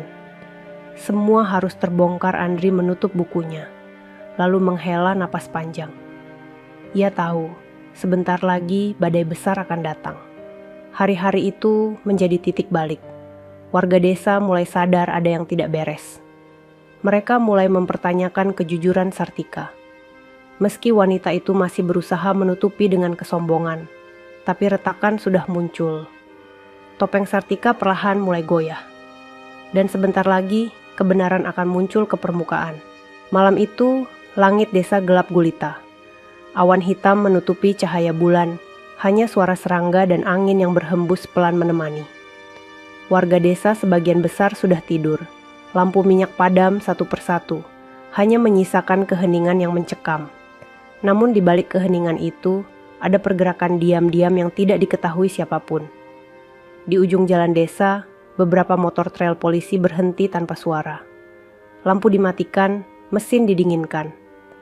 Dari balik pepohonan, belasan polisi berpakaian preman turun dengan wajah serius. Senjata api tersimpan di balik jaket, mata mereka waspada. Di depan mereka berdiri sosok Andri Setiawan yang kali ini tidak lagi memakai wajah dinginnya sebagai kekasih Sartika, melainkan sebagai pemimpin penyergapan. Andri memberi kode dengan tangannya. Malam ini kita bongkar semuanya. Jangan ada yang lolos polisi lain mengangguk mantap. Mereka sudah lama menunggu momen ini. Semua bukti sudah cukup. Catatan transaksi, saksi korban, dan rekaman pertemuan. Malam ini, lingkaran arisan bodong yang telah menipu puluhan warga harus dihentikan. Di rumah besar di pinggir desa, suasana berbeda. Sartika Dewi duduk anggun di kursi, tertawa bersama beberapa pria yang selama ini menjadi otak penggelapan. Di atas meja, uang berserakan, dihitung dengan santai. Asap rokok memenuhi ruangan, suara gelas beradu dengan meja. Lihat, semua ibu-ibu itu percaya saja, kata pria Tambun sambil tertawa. Benar, mereka bahkan tidak berani melawan, apalagi Sartika sudah dekat dengan polisi. Tidak ada yang berani curiga Sartika ikut tertawa keras.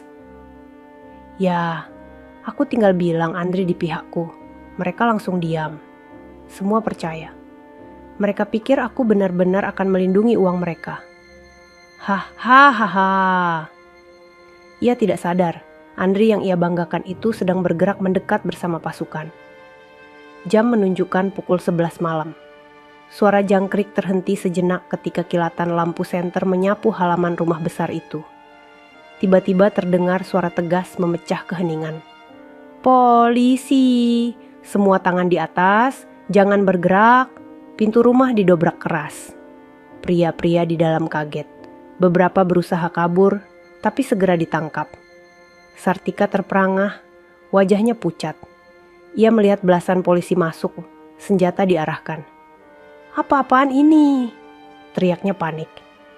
Dari balik kerumunan polisi, muncul sosok yang sangat ia kenal. Andri melangkah masuk, kali ini dengan seragam lengkap, wajahnya dingin tanpa senyum. Andri, apa maksudmu? Suara Sartika bergetar. Andri menatapnya lurus, tanpa ragu. Aku bukan kekasihmu, Sartika. Aku polisi yang menyamar. Kau sudah terlalu jauh. Malam ini, semua kebohonganmu berakhir. Sartika terhuyung. Lututnya lemas. Tidak, ini pasti salah. Kau kan mencintaiku, Andri. Kau bilang akan menjagaku. Andri menghela napas panjang. Kau salah, Sartika. Aku tidak pernah mencintaimu. Aku hanya menjalankan tugas. Dan sekarang, kau resmi ditangkap atas dugaan penggelapan uang arisan. Warga desa yang mendengar keributan itu mulai berdatangan. Mereka berdiri di halaman, membawa lampu minyak, ingin tahu apa yang terjadi. Ketika melihat Sartika digiring keluar dengan tangan diborgol, mereka terkejut. Itu Sartika! Dia ditangkap polisi. Ya Allah! Jadi selama ini benar, uang arisan kita hilang karena mereka. Pantas saja tidak pernah jelas. Astaga, aku sampai menjual ayam demi stor arisan. Bisikan kecewa berubah menjadi suara keras. Beberapa ibu menangis, ada yang marah, ada yang hanya bisa terdiam. Sartika berteriak-teriak, mencoba meyakinkan. Bukan aku, ini pasti salah. Aku hanya membantu, aku korban. Namun tidak ada yang percaya. Semua mata warga memandangnya dengan tatapan tajam. Di tengah keramaian itu, Adi berdiri di kejauhan. Tubuhnya masih berlumur keringat setelah seharian bekerja. Ia menyaksikan dengan mata kepala sendiri bagaimana wanita yang dulu ia cintai kini digiring dengan borgol di tangan. Hatanya perih, bukan karena senang melihat Sartika jatuh, melainkan karena sedih. Ia tidak pernah membayangkan wanita yang dulu ia cintai dengan tulus kini dipermalukan di depan seluruh desa. Air matanya jatuh. Ia menatap langit malam yang mendung, lalu berbisik lirih, "Ya Allah, aku serahkan semua padamu. Engkau maha adil. Aku tidak pernah ingin dia hancur seperti ini, tapi aku tahu engkau tidak pernah salah menulis takdir."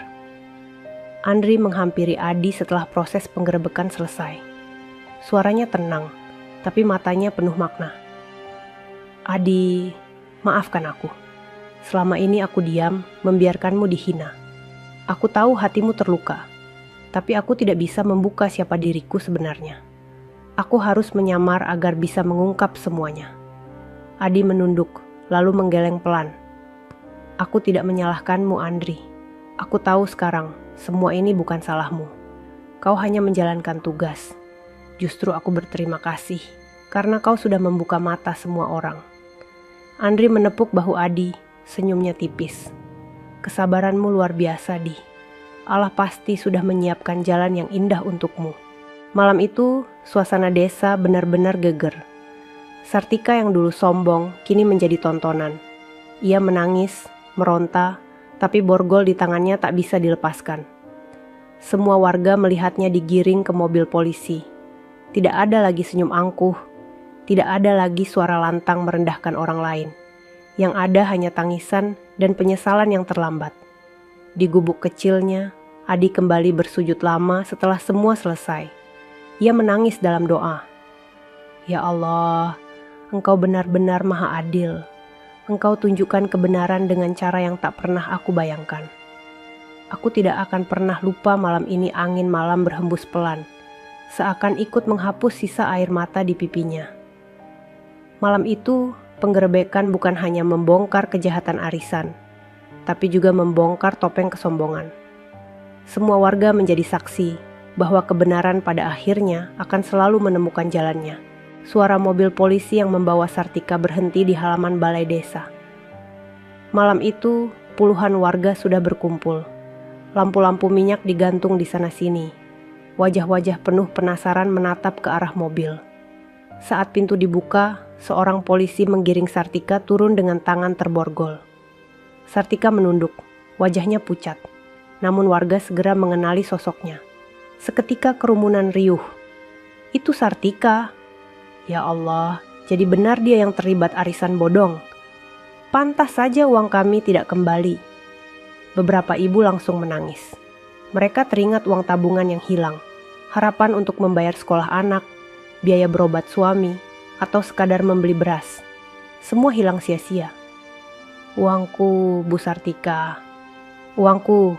Kenapa kau tegah?" teriak seorang ibu sambil menangis. Sartika menoleh, matanya basah. Aku tidak tahu. Aku hanya ikut-ikutan."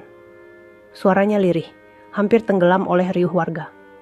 Namun warga tidak lagi peduli. Bagi mereka, semua sudah jelas. Sartika, wanita yang selama ini sombong dan selalu merendahkan orang lain, kini jatuh di hadapan mereka. Andri berdiri tegak, wajahnya dingin. Ia menjelaskan kepada warga, "Kami sudah mengumpulkan bukti. Sartika dan beberapa orang lain terlibat dalam penggelapan uang arisan. Semua akan diproses sesuai hukum. Uang kalian akan kami usahakan kembali." Warga mendengarkan dengan campuran lega dan amarah.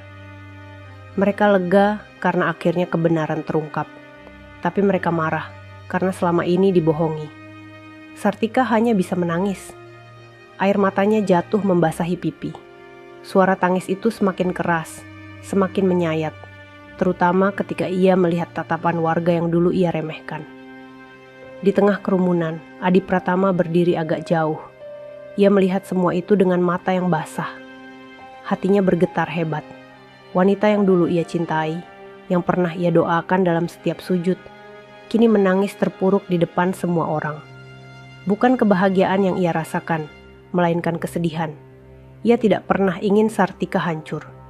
Ia hanya ingin cintanya diterima, atau jikapun ditolak, setidaknya tidak dengan hinaan. Namun kini, semua sudah terlambat. Adi menatap langit malam. Ya Allah, aku tidak pernah meminta dia jatuh seperti ini.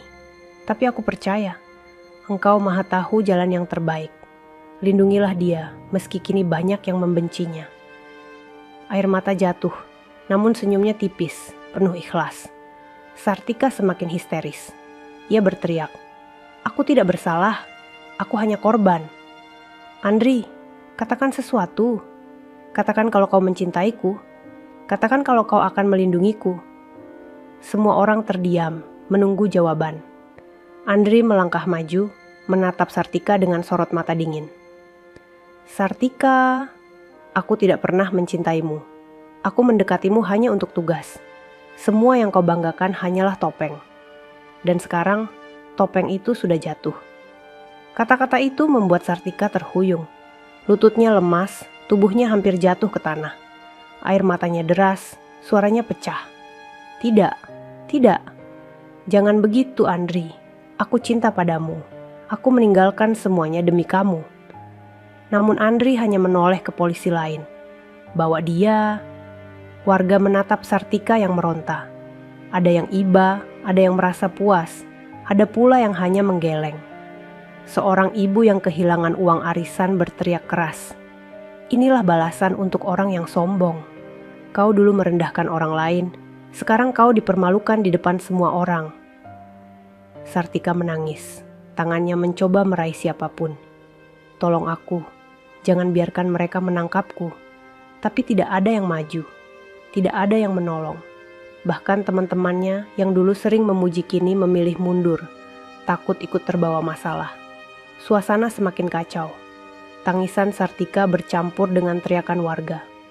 Polisi berusaha menenangkan, tapi semua orang ingin meluapkan rasa sakit hati mereka. Di tengah kekacauan itu, Adi melangkah maju. Semua orang kaget, bahkan Sartika menatapnya dengan mata basah.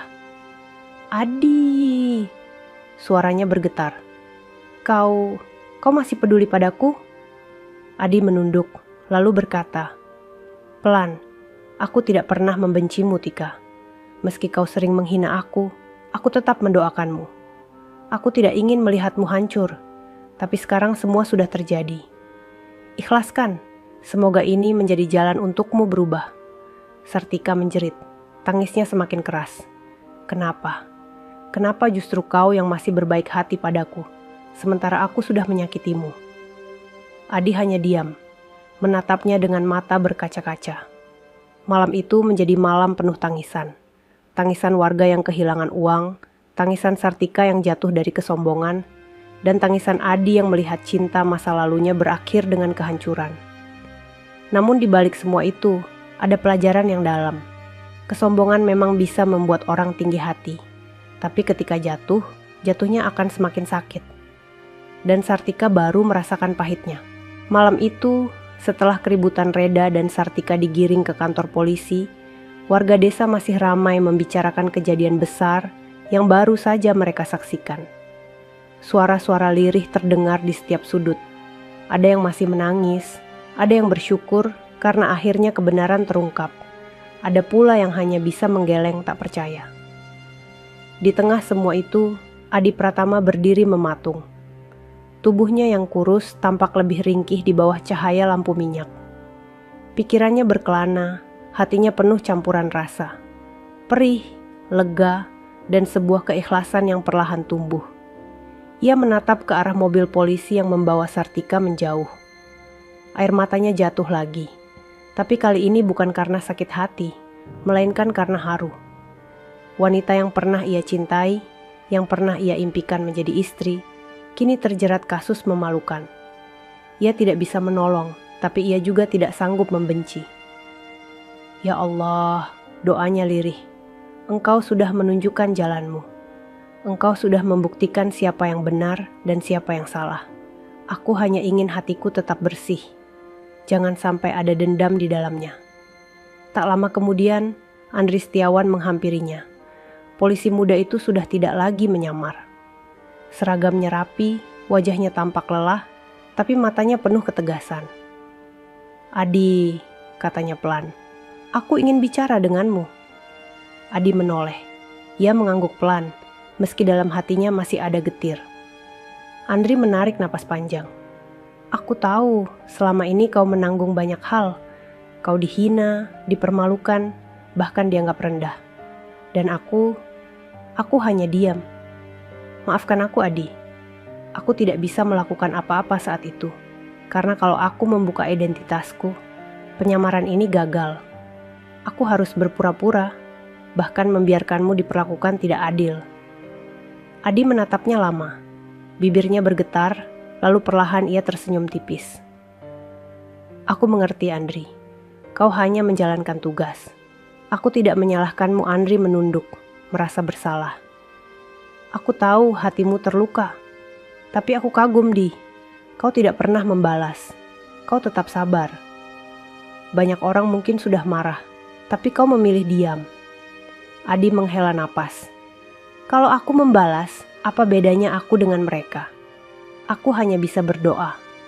Biarlah Allah yang membalas." Mata Andri berkaca-kaca. Ia menepuk bahu Adi dengan hangat. "Kau orang yang luar biasa, Di. Aku yakin Allah punya rencana besar untukmu."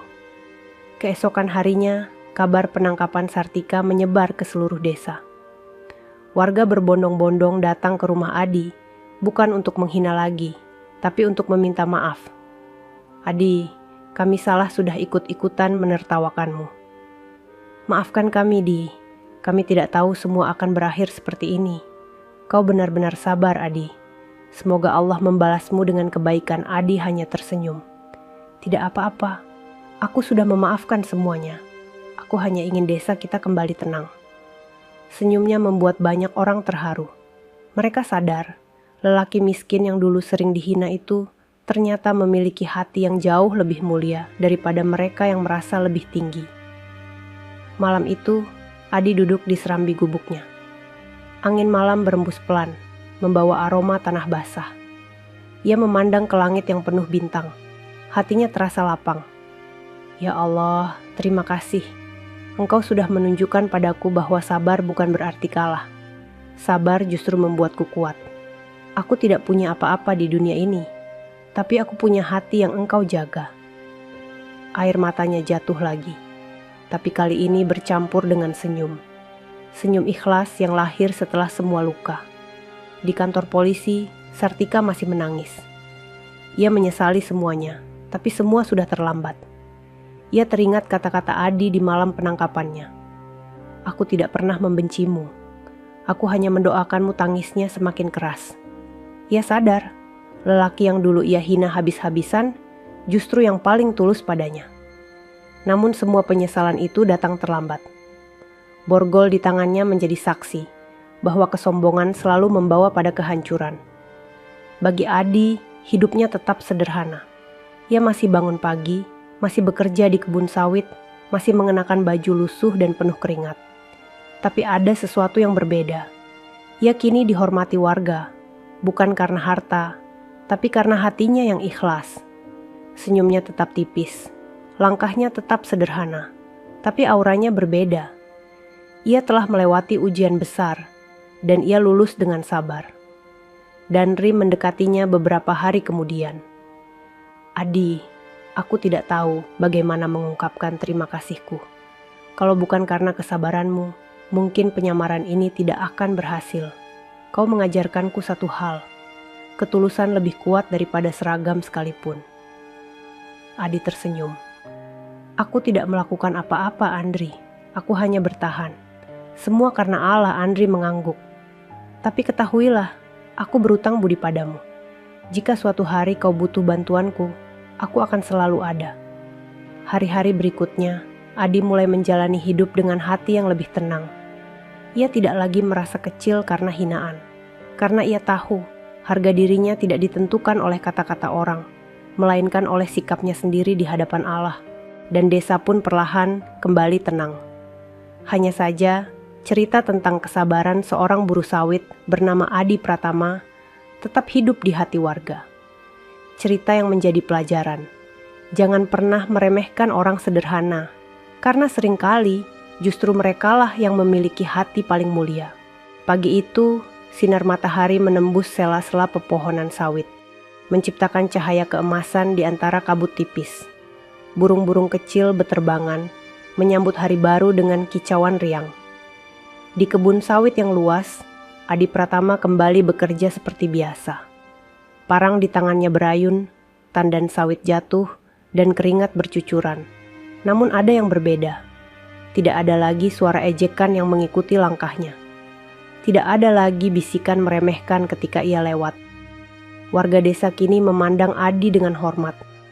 Mereka melihatnya bukan lagi sekadar buruh sawit miskin, melainkan seorang lelaki yang hatinya bersih, yang mampu bertahan meski dihina habis-habisan. Hari-hari setelah penangkapan Sartika membawa perubahan besar.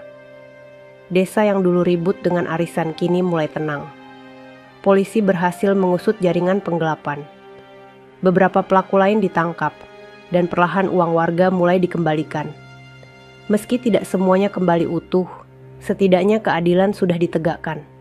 Dan di tengah semua itu, nama Adi selalu disebut. Bukan karena ia terlibat, melainkan karena kesabarannya menjadi pelajaran. Adi itu luar biasa. Meski dihina setiap hari, dia tetap diam dan sabar. Ya, Allah benar-benar menjaga orang yang sabar. Lihat sekarang, siapa yang mulia, siapa yang jatuh. Kita semua harus belajar dari Adi. Bisikan-bisikan itu terdengar di pasar, di kebun, di warung kopi. Adi tidak pernah mencari penghormatan, tapi justru karena ketulusannya, orang-orang mulai menghormatinya. Suatu sore, Andri Setiawan mendatangi gubuk Adi. Ia datang tanpa seragam, hanya mengenakan kemeja sederhana. Senyumnya tulus ketika melihat Adi sedang duduk di serambi, menyesap teh hangat. "Adi," sapa Andri sambil duduk di sampingnya. "Aku ingin mengucapkan terima kasih lagi. Kalau bukan karena kesabaranmu, mungkin penyamaran ini tidak berhasil. Kau sudah menanggung begitu banyak hinaan. Tapi justru itu yang membuat semua orang percaya padaku. Kau orang yang luar biasa." Adi tersenyum tipis. "Aku tidak melakukan apa-apa, Andri. Aku hanya bertahan. Semua karena Allah." Andri menepuk bahu Adi. "Kesabaranmu telah membuka jalan bagi kebenaran. Aku belajar banyak darimu." Mereka berdua terdiam sejenak, menatap langit sore yang mulai berubah jingga. Ada rasa damai yang sulit dijelaskan. Sementara itu, kabar tentang Sartika masih menjadi pembicaraan. Di balik jeruji besi, wanita itu menangis setiap malam. Ia menyesal, tapi penyesalan itu datang terlambat. Ia teringat wajah Adi, lelaki yang dulu ia hina. Kata-kata Adi di malam penangkapannya terus terngiang. "Aku tidak pernah membencimu. Aku hanya mendoakanmu." Tangisnya semakin keras setiap kali mengingat itu. Ia sadar, lelaki yang paling ia rendahkan justru yang paling tulus mencintainya. Namun semua sudah terlambat. Warga desa yang dulu ikut menertawakan Adi, kini sering datang ke gubuknya. Ada yang membawa makanan, ada yang hanya ingin berbincang. Mereka merasa perlu menebus rasa bersalah karena pernah ikut meremehkannya. "Adi, maafkan kami. Kami dulu salah menilaimu." Adi tersenyum ramah. "Tidak apa-apa, aku sudah memaafkan semuanya. Kita semua manusia, pasti pernah salah." Senyumnya membuat banyak orang terharu. Mereka sadar, lelaki sederhana itu memiliki hati yang lebih besar daripada siapapun di desa. Suatu malam, Adi kembali duduk di serambi gubuknya. Ia menatap bintang-bintang yang berkelip di langit. Angin malam berhembus lembut, membawa aroma tanah basah. "Ya Allah," doanya lirih. "Aku tidak punya apa-apa di dunia ini, tapi Engkau memberiku sesuatu yang jauh lebih berharga.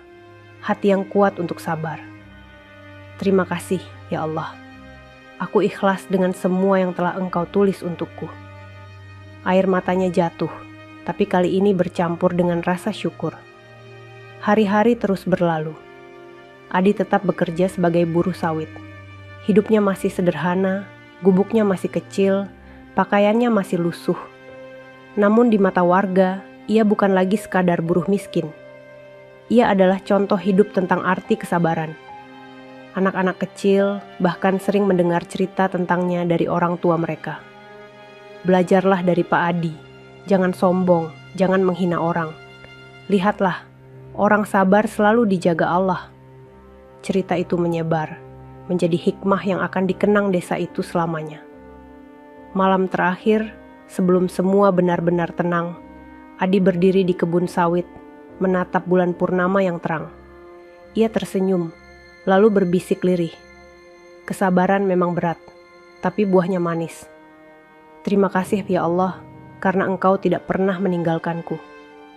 Angin malam berhembus, seakan menjawab doanya. Dan sejak malam itu, hidup Adi mungkin tetap sederhana, tapi hatinya kaya. Ia tidak lagi merasa kecil, karena ia tahu Allah selalu bersama orang yang sabar. Itulah buah dari kesabaran. Sahabat semuanya, itulah akhir dari cerita kita hari ini. Semoga kisah tadi bisa menjadi pelajaran hidup yang berarti untuk kita semua. Sebelum video ini ditutup, kalau sahabat suka dengan cerita seperti ini, jangan lupa klik tombol suka, bagikan ke teman-teman, dan pastikan sudah subscribe channel Deretan Hikmah, supaya sahabat tidak ketinggalan cerita-cerita menarik dan penuh makna lainnya. Terima kasih banyak atas waktunya. Wassalamualaikum warahmatullahi wabarakatuh.